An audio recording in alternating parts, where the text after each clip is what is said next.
وہ ٹھنڈی سانس لے کر آئینے کے پاس سے اٹھ گئی اور آہستہ آہستہ چلتی ہوئی دروازے کے پاس آ گئی۔ اس کے ابو گھر میں نہیں تھے، امی پڑوس کی کوٹھی میں جا کر بیٹھی ہوئی تھیں۔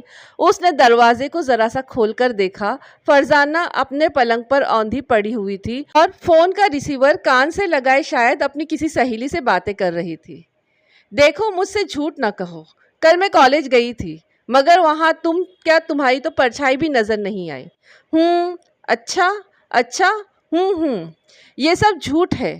میں گیٹ کے پاس 10 منٹ کھڑی انتظار کرتے رہی اور اوہو، قطع کلامی نہ کرو، مجھے بولنے دو۔ کیا سنوں؟ تمہارے فضول بہانے۔ کیا کہا؟ مس کھڑی تھی؟ کہاں؟ کالج کے برآمدے میں؟ اچھا، تو تم اس لیے چھپے ہوئے تھے، اسی لیے میرے سامنے نہیں آئے۔ فرزانہ کی باتیں سن کر فرحانہ تعجب سے اسے دیکھنے لگی۔ وہ سمجھ رہی تھی چھوٹی بہن کسی سہیلی سے باتیں کر رہی ہے، مگر وہاں تو اس کی گفتگو میں کوئی چھپا ہوا تھا۔ فون کے اس پار وہ کوئی نادیدہ ستارے کو چھو رہی تھی۔ ہاں، یہ عمر ایسی ہی ہوتی ہے، لڑکیاں کچھ سوچے سمجھے بغیر کسی ستارے کی طرف ہاتھ بڑھاتی ہیں، اسے چھونے کے بعد پتہ چلتا ہے وہ انگارہ تھا۔ فرحانہ تشویش سے بہن کو دیکھنے لگی۔ وہ کس سے باتیں کر رہی ہے؟ کون ہے وہ اجنبی؟ کہیں وہ میری طرح کسی کو سمجھنے میں غلطی تو نہیں کر رہی ہے؟ وہ کمرے میں آ گئی۔ فرزانہ اس وقت قہقہہ لگاتی ہوئی بستر پر لوٹ رہی تھی۔ اپنی باجی پر نظر پڑتے ہی اس کے ہاتھ سے ریسیور چھوٹتے چھوٹتے رہ گیا۔ وہ جلدی سے سنبھل کر ریسیور کے ماؤتھ پیس پر بولی، شاہینہ، میں پھر بات کروں گی، باجی آئی ہیں، وہ شاید فون پر کہیں باتیں کریں گی، خدا حافظ۔ اس نے جلدی سے ریسیور رکھ دیا اور اٹھ کر بیٹھ گئی۔ فرحانہ نے پوچھا، کون تھا؟ کس سے باتیں کر رہی تھی؟ جی وہ شاہینہ تھی۔ میں نے تمام باتیں سن لی ہیں۔ تم سمجھ رہی تھی کہ میں اپنے کمرے میں سو رہی ہوں؟ نہیں بیبی، کبھی دوپہر کو سونے کی عادت تھی، اب تو راتوں کو نیند بھی نہیں آتی۔ میں نہیں چاہتی کہ تمہیں بھی بے خوابی کا روگ لگ جائے۔ تم سمجھدار ہو، تمہیں میرے حالات کے پیش نظر کچھ سیکھنا چاہیے۔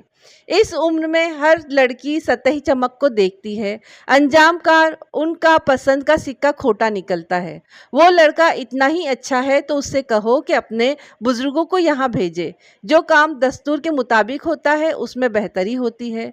یہ نصیحت کر کے وہ کوئی جواب سنے بغیر اپنے کمرے میں واپس چلی گئی۔ فرزانہ چند لمحوں تک باجی کے کمرے کی جانب دیکھتی رہی، پھر اس نے سرہانے سے تکیے کو کھینچ کر اپنی گود میں رکھا۔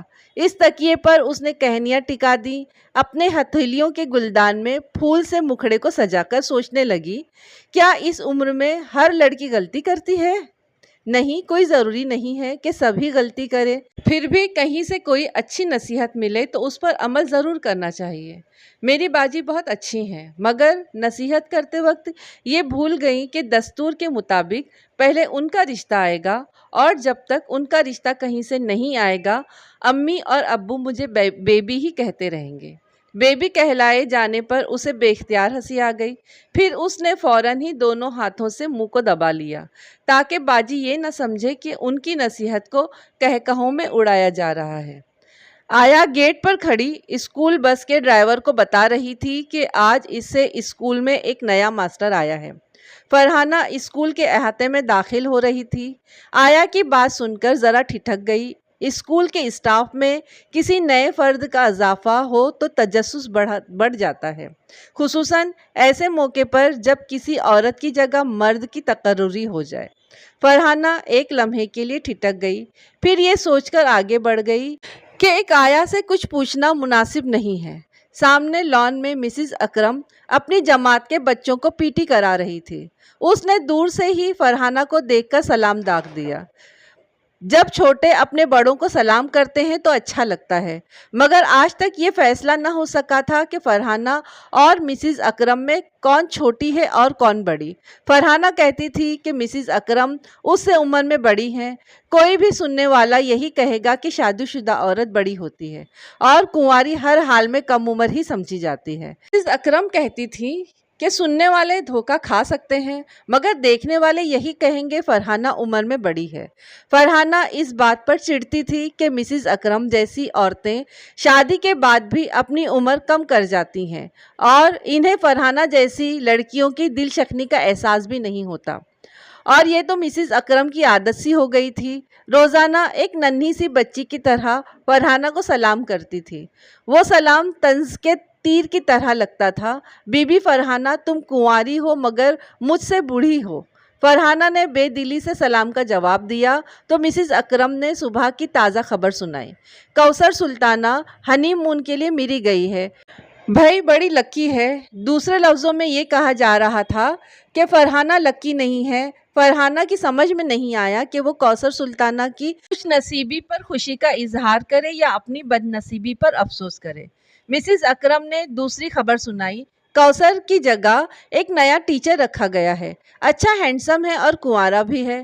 آخری الفاظ بڑے رازدارانہ انداز میں خصوصاً فرحانہ کے لیے کہے گئے تھے۔ وہ اندر سے سلگ گئی۔ کنوارا ہے تو ہوا کرے۔ یہ مسز اکرم کیا سمجھتی ہیں؟ کیا میں کنواروں کی تلاش میں رہتی ہوں؟ توبہ، کیسے پست خیالات ہیں اس کے، نہ جانے کیسے ٹیچر بن کر یہاں آ گئی۔ وہ مزید کچھ سنے بغیر وہاں سے آگے بڑھ گئی۔ ہیڈ مسٹریس قمر النساء بیگم برآمدے سے گزر رہی تھیں۔ فرحانہ کو دیکھ کر بڑی شفقت سے مسکرائیں اور قریب آ کر بولی، میں نئے ٹیچر کو چیک کرنے جا رہی ہوں۔ اچھا ہوا تم آ گئی، ذرا 8ویں جماعت میں چلی جاؤ، وہ کلاس لے رہا ہے، اسے چیک کرنے کے بعد مجھے رپورٹ دینا، میں تم لوگوں کی پے شیٹ تیار کر رہی ہوں۔ وہ اپنے آفس کی طرف جانے لگی۔ فرحانہ نے جلدی سے آگے بڑھ کر کہا، باجی آپ جا کر اسے چیک کریں، میں پے شیٹ تیار کر لیتی ہوں۔ قمر النساء بیگم نے اینک کے پیچھے سے جھانک کر بڑی سنجیدگی سے اسے دیکھا اور پوچھا، تم نروس کیوں ہو جاتی ہو؟ جی میں نہیں سمجھی، اس میں نروس ہونے والی کیا بات ہے؟ اگر کوئی بات نہیں ہے تو پھر جاؤ۔ اگر یہ سوچتی ہو کہ وہ تم سے زیادہ قابل ہوگا اور تم اسے غلط ٹیچنگ پر ٹوک نہیں سکو گی تو پھر یہ احساس کمتری ہے۔ نہیں باجی، ایسے کوئی بات نہیں ہے، بس میں جاتی ہوں۔ وہ فوراً ہی 8ویں جماعت کی طرف پلٹ کر جانے لگی۔ ہیڈ مسٹریس اپنی دانست میں ٹھیک ہی کہتی تھی کہ نروس نہیں ہونا چاہیے، مگر فرحانہ کیسے سمجھاتی کہ وہ احساس کمتری میں مبتلا نہیں ہے، بلکہ مسز اکرم نے اس کے دماغ میں ایک چنگاری کو یہ کہہ کر ہوا دے دی ہے کہ وہ کنوارا ہے۔ ایمان کی بات یہ ہے کہ فرحانہ کو کسی ذات سے دلچسپی نہیں تھی، مگر انسان کی ایک نفسیاتی کمزوری ہوتی ہے۔ اگر کوئی اس سے کہے کہ فلاں پردے کی طرف نہ دیکھو تو اس کے دماغ میں کھلبلی سی ہونے لگتی ہے کہ آخر پردے کے پیچھے کیا ہے۔ وہ ضرور اسے چور نظروں سے دیکھے گا یا چور دماغ سے سوچے گا۔ بس اسی طرح فرحانہ کے دل میں ایک چور پیدا ہو گیا تھا۔ وہ 8ویں جماعت کی کھڑکی کے پاس آ کر دیکھنے لگی۔ نیا ٹیچر بڑی ایزی انگلش میں بچوں سے سوالات کر رہا تھا اور بڑی خندہ پیشانی سے جوابات بھی بتاتا جا رہا تھا۔ بقول مسز اکرم وہ ہینڈسم تھا، درمیانے قد کا ایک صحت مند نوجوان، جسے دیکھتے ہی فرحانہ نے بالکل غیر ارادی طور پر اس کی عمر کا حساب کیا۔ یہ محض اس کی عادت سی بن گئی تھی۔ دراصل وہ دوسروں کی عمر کا حساب کر کے خود کو وقت کے ترازو پر تولتی رہتی تھی۔ وہ اچھی طرح سے حساب نہ کر سکی یا پھر وقت نہیں تھا۔ پیریڈ ختم ہونے میں 15 منٹ باقی رہ گئے تھے۔ وہ پچھلے دروازے سے چپ چاپ کلاس میں داخل ہو گئی اور آخری بینچ پر ایک طالب علم کے پاس آ کر بیٹھ گئی۔ اگلی 2 صفوں میں لڑکیاں تھیں، مگر فرحانہ وہاں تک جا کر ٹیچر کی نظروں میں آنا نہیں چاہتی تھی۔ وہ بلیک بورڈ کی طرف منہ کیے ماضی بعید کا ایک جملہ انگریزی میں لکھ رہا تھا۔ اس نے پلٹ کر پوچھا، جمیلہ تم ایک جملہ بناؤ۔ میں نے اسے دیکھا ہے، بالکل آسان ہے، جلدی کہو۔ جمیلہ نام کی طالبہ سوچتی رہی۔ اسی وقت ٹیچر نے فرحانہ کو دیکھ لیا۔ پہلے وہ ذرا حیران ہوا، پھر یہ سوچ کر اس کے لبوں پر ہلکی سی مسکراہٹ آ گئی کہ وہ بھی کوئی ٹیچر ہے اور اسے چیک کرنے آئی ہے۔ اس نے انجان بن کر فرحانہ کو مخاطب کیا، بیبی تم پچھلی سیٹ پر لڑکوں کے ساتھ کیوں بیٹھی ہو؟ کیا لڑکیوں سے جھگڑا ہو گیا ہے؟ فرحانہ بوکھلا گئی۔ بوکھلاہٹ کی وجہ یہ تھی کہ نئے ٹیچر نے اس کی عمر ایک دم سے گھٹا کر اسے بیبی بنا دیا تھا۔ اس کی چھوٹی بہن فرزانہ جوان تھی، مگر گھر میں آج بھی وہ بیبی ہی کہلاتی تھی، یعنی نیا ٹیچر اسے بیبی کہہ کر فرزانہ کے برابر کھڑا کر رہا تھا۔ کوئی نیا انکشاف ہو تو پہلے بوکھلاہٹ سی ہوتی ہے۔ وہ انکشاف اپنی مرضی کے عین مطابق ہو تو طبیعت خوشی سے لہرا جاتی ہے۔ وہ اندر سے لہرا رہی تھی اور اوپر سے شرما گئی تھی۔ طلبہ اور طالبات کے کہے گونج رہے تھے۔ وہ نئے ٹیچر کو بتا رہے تھے کہ یہ مس فرحانہ ہے، ہماری ٹیچر ہیں۔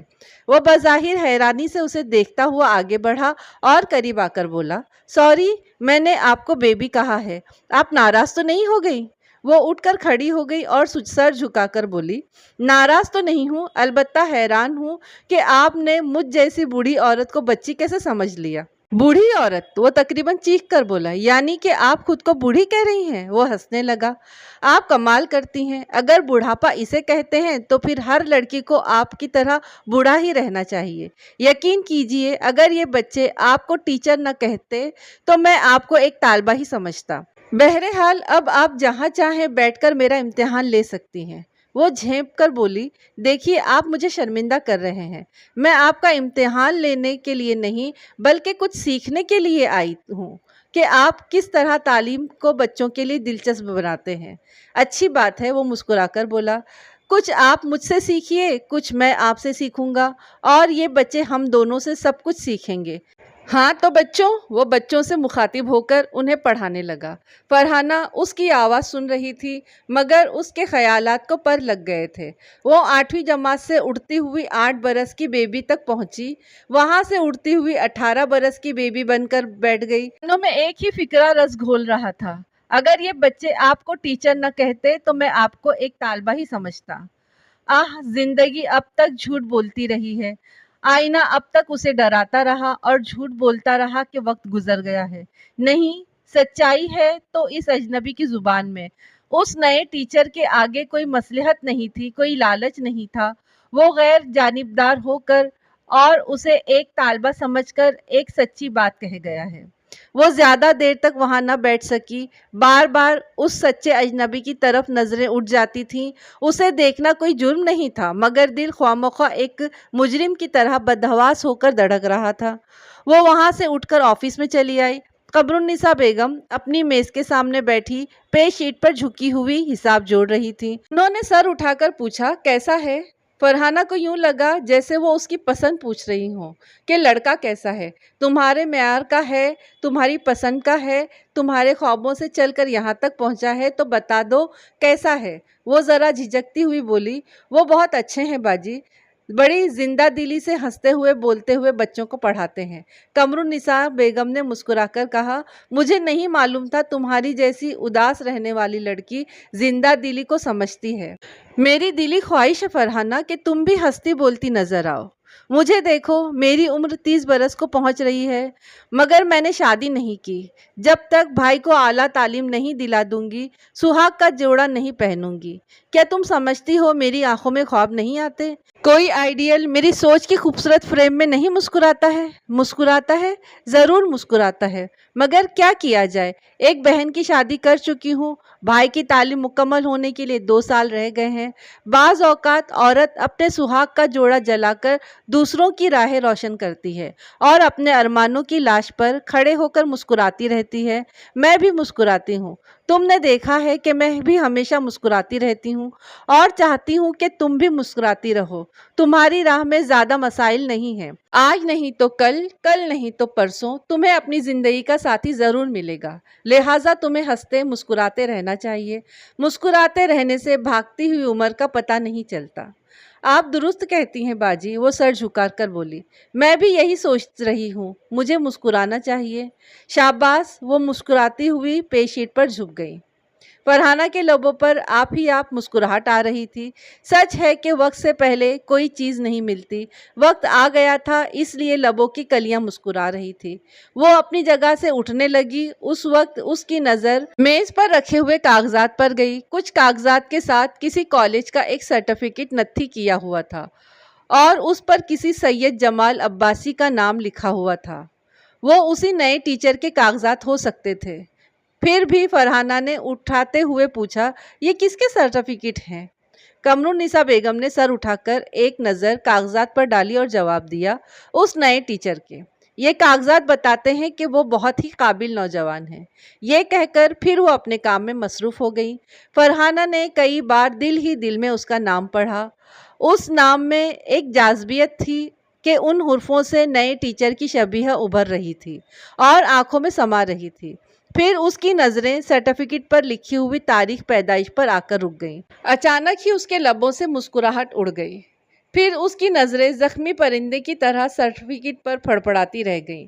تاریخ پیدائش کے مطابق وہ سید جمال عباسی سے 3 سال بڑی تھی، بزرگ تھی، بوڑھی تھی۔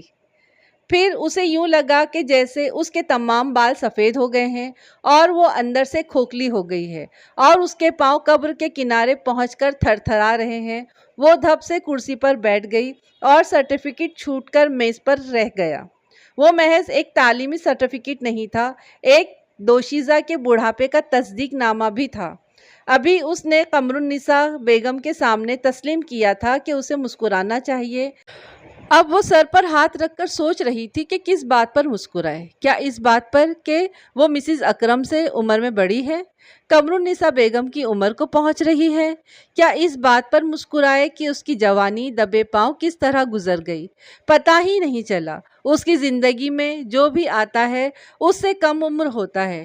کوئی ایسا نہیں ہے جو اس سے 2 منٹ یا 2 ساتھ یا 2 سانسیں پہلے پیدا ہوا ہو اور جس کے سامنے وہ بچی بن جائے، جوان بیبی کہلائے۔ کیسے نصیب لے کر آئی ہے۔ معلوم ہوتا ہے کہ بچپن کے بعد ہوش سنبھالتے ہی بوڑھی ہو گئی تھی اور تب سے اپنوں اور غیروں کی بزرگ بنتی چلی آ رہی ہے۔ وہ اپنا سر تھامے بیٹھی رہی، رونے کو جی چاہتا تھا مگر قمر النساء بیگم سے مسکرانے کا وعدہ کر چکی تھی، اسی لیے رو نہیں سکتی تھی، ان کے سامنے آنسو بہانے کا جواز پیش نہیں کر سکتی تھی۔ وہ وہاں سے جانے کے لیے اٹھ کھڑی ہوئی۔ قمر النساء بیگم نے کہا، بیٹھو، میں انتظار کر رہی تھی کہ تم کچھ کہو گی، مگر تم تنہا اپنا بوجھ اٹھانے کی عادی ہو گئی ہو، یہ اچھی بات نہیں ہے۔ اپنے غم میں اپنے ہمدرد کو ضرور شریک کر لینا چاہیے۔ ابھی جو زخم تمہارے سینے پر لگا ہے، کیا میں اس پر مرہم نہیں رکھ سکتی؟ فرحانہ کرسی پر بیٹھتی ہوئی بولی، مجھے بھلا کون سا زخم لگے گا؟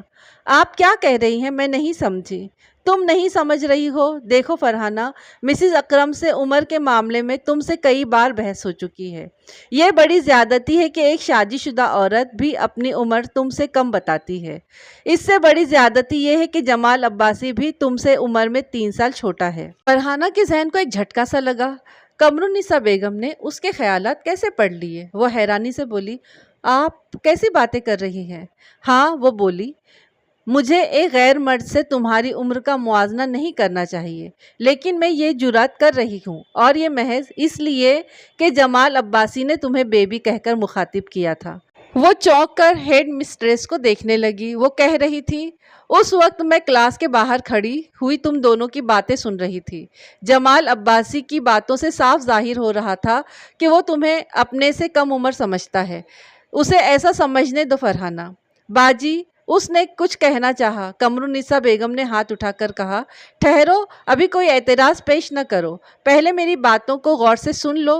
دیکھو، ہم عورتوں کو اسی دنیا سے کوئی ساتھی ملتا ہے، اسی دنیا سے اور اپنے ماحول سے کسی جیون ساتھی کے ملنے کی توقع ہو تو ہم تہذیب کے دائرے میں رہ کر ایک دوسرے کو اچھی طرح سمجھ کر سہاگ کی منزل تک پہنچ سکتے ہیں۔ کسی کو سمجھنے اور اپنے مستقبل کے لیے سوچنے کا حق ہر عورت کو ہے۔ مگر باجی، وہ کچھ کہتے کہتے ہچکچانے لگی، تم شاید یہ کہنا چاہتی ہو کہ تم عمر میں اس سے بڑی ہو، بوڑھی تو نہیں ہو گئی ہو؟ پھر یہ کہ جمال عباسی کی نظریں تمہیں ایک طالبہ کی طرح کم عمر سمجھتی ہیں، تو پھر تم اس مسئلے پر کیوں سوچتی ہو؟ عورت کی عمر کا فیصلہ صرف مرد کی نگاہیں کرتی ہیں اور یہ فیصلہ ہو چکا ہے۔ اس سے زیادہ میں کچھ نہیں کہنا چاہتی۔ تم سمجھدار ہو، جاؤ میری باتوں پر غور کرو۔ یہ کہہ کر وہ اپنے کام میں مصروف ہو گئی۔ فرحانہ سر جھکا کر اپنی جگہ سے اٹھی اور بچوں کو پڑھانے کے لیے اپنی جماعت کی طرف جانے لگی۔ دوسرے دن جمال سے اس کا سامنا ہوا۔ اس نے مسکرا کر کہا، مس فرحانہ، آپ کا بہت بہت شکریہ۔ آپ نے ہیڈ مسٹریس کے سامنے میری اتنی تعریفیں کی کہ وہ مجھے مستقلاً یہاں ٹیچر رکھنا چاہتی ہیں۔ فرحانہ نے اتنی زیادہ تعریفیں نہیں کی تھی، مگر وہ سمجھ گئی تھی کہ قمر النساء بیگم اپنے طور پر یہ باتیں بنا کر جمال کو متاثر کر چکی ہیں کہ وہ ملازمت کے سلسلے میں فرحانہ کا احسان مند رہے۔ فرحانہ نے کہا، آپ میری تعریفوں سے نہیں بلکہ اپنی صلاحیتوں سے پہچانے گئے ہیں۔ پھر بھی سفارش تگڑی ہو تو کام بنتا ہے، ورنہ ڈگریاں اور صلاحیتیں فٹ پاتھ پر پالش کراتی رہ جاتی ہیں۔ بہرحال آپ کی زبان میٹھی ہے، اسی خوشی میں آج تمام اسٹاف کو مٹھائی کھلاؤں گا، یعنی وہ مٹھائی آپ کے طفیل سے آئے گی۔ اس وقت پہلے پیریڈ کی گھنٹی بج گئی۔ وہ اجازت لے کر اپنی کلاس کی طرف چلا گیا۔ فرحانہ بھی اپنی جماعت کی طرف چلی تو اس کے پاؤں زمین پر نہیں پڑ رہے تھے۔ نہ جانے کتنی صدیوں بعد کسی نے اس کی تعریف کی تھی، اس کی زبان کی مٹھاس کو سمجھا تھا۔ وہ ہوا میں اڑی جا رہی تھی۔ خیالوں کے جنگل میں ناچتے ہوئے مور کو کبھی اپنے بھدے پاؤں نظر آتے ہیں تو وہ ٹھٹک جاتا ہے، اسی طرح فرحانہ بھی بعض اوقات اپنی عمر کو سوچ کر ٹھٹک جاتی تھی۔ خود کو سمجھاتی تھی کہ عمر کو ایک مسئلہ بنا کر اس پر کڑنا نہیں چاہیے۔ ان کے درمیان صرف 3 سال کا فاصلہ ہے اور یہ کوئی زیادہ فاصلہ نہیں ہے۔ چاہنے والے اس سے بھی زیادہ فاصلہ طے کر کے اپنی پسند کی شریک حیات بنا لیتے ہیں۔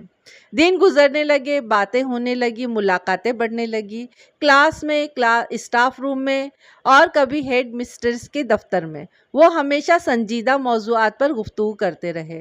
باتوں میں مٹھاس ہوتی تھی، وہ کہہ بھی لگاتے تھے، ایک دوسرے کی تعریفیں بھی کرتے تھے، مگر وہ نازک سا موقع نہیں آیا جب دل کے بھیج زبان پر آ جاتے ہیں۔ آنکھوں میں حجاب رہتا ہے، مگر اظہار محبت کے لیے حجاب کا پردہ اٹھ جاتا ہے۔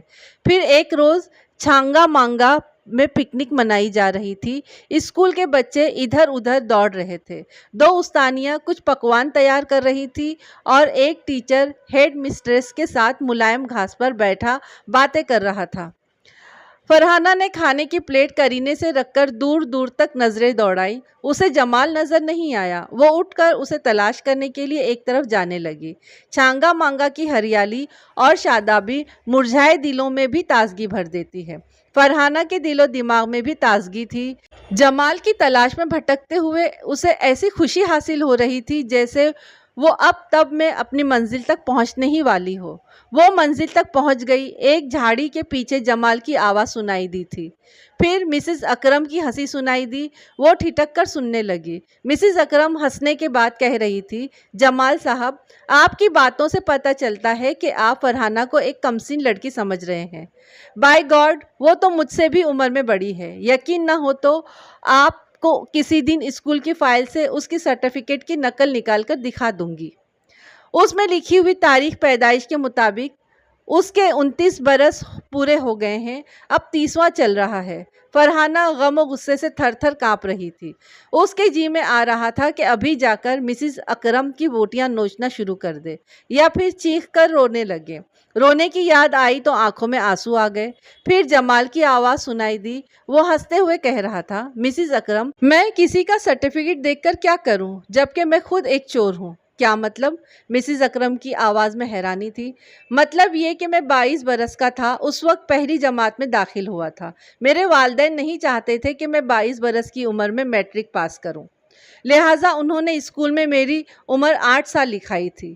وہی تاریخ پیدائش کالج کے سرٹیفکیٹ پر بھی چلی آئی۔ اصل عمر کا حساب کیا جائے تو مس فرحانہ مجھ سے 1 سال چھوٹی ہیں۔ یک بیک آنسوؤں کا مزاج بدل گیا۔ فرحانہ کی آنکھوں میں وہ موتی بن کر چمکنے اور مسکرانے لگے۔ وہ خوشی سے پاگل ہوئی جا رہی تھی۔ عمر کا جو کانٹا برسوں سے دماغ میں چبھا ہوا تھا، اسے جمال نے نکال پھینکا تھا۔ وہ سن رہی تھی۔ وہ کہہ رہا تھا، مسز اکرم، ایک راز کی بات بتاؤں؟ بتائیے۔ بات یہ ہے کہ ایک کنواری عورت اگر بے داغ ہے اور خوبصورت ہے تو وہ کبھی بوڑھی نہیں ہوتی۔ وقت ضرور گزر جاتا ہے مگر اس کی پاکیزگی 16ویں برس کی طرح ہی نوی نویلی رہتی ہے۔ میری دعا ہے کہ مس فرحانہ کو ایسا جیون ساتھی ملے، ایسا خوبرو، ایسا حسین، ایسا ٹوٹ کر محبت کرنے والا، جسے پا کر وہ برسوں کے انتظار کی تھکن کو ایک سپنا سمجھ کر بھول جائے۔ آپ بھی میرے ساتھ آمین کہیے۔ اوہ، مسز اکرم نے بیزاری سے کہا، چلیے، بھوک لگ رہی ہے، وہ لوگ ہمیں تلاش کر رہے ہوں گے۔ وہ دونوں جھاڑی کی طرف سے گزرنے لگے۔ فرحانہ دوسری طرف چھپ گئی۔ دل تو چاہتا تھا کہ فوراً ہی جمال کی نگاہوں کے سامنے چلی جائے، مگر اس نیک خصلت لڑکی میں اتنی شرافت تھی کہ وہ سامنے آ کر مسز اکرم کو شرمندہ نہیں کرنا چاہتی تھی کہ جمال عباسی اس کے لیے نیک خواہش رکھتا تھا اور عمر کا کوئی جھگڑا ہی نہیں تھا۔ دکھ بیماریاں پوچھ کر نہیں آتی، بس اچانک ہی حملہ کر دیتے ہیں۔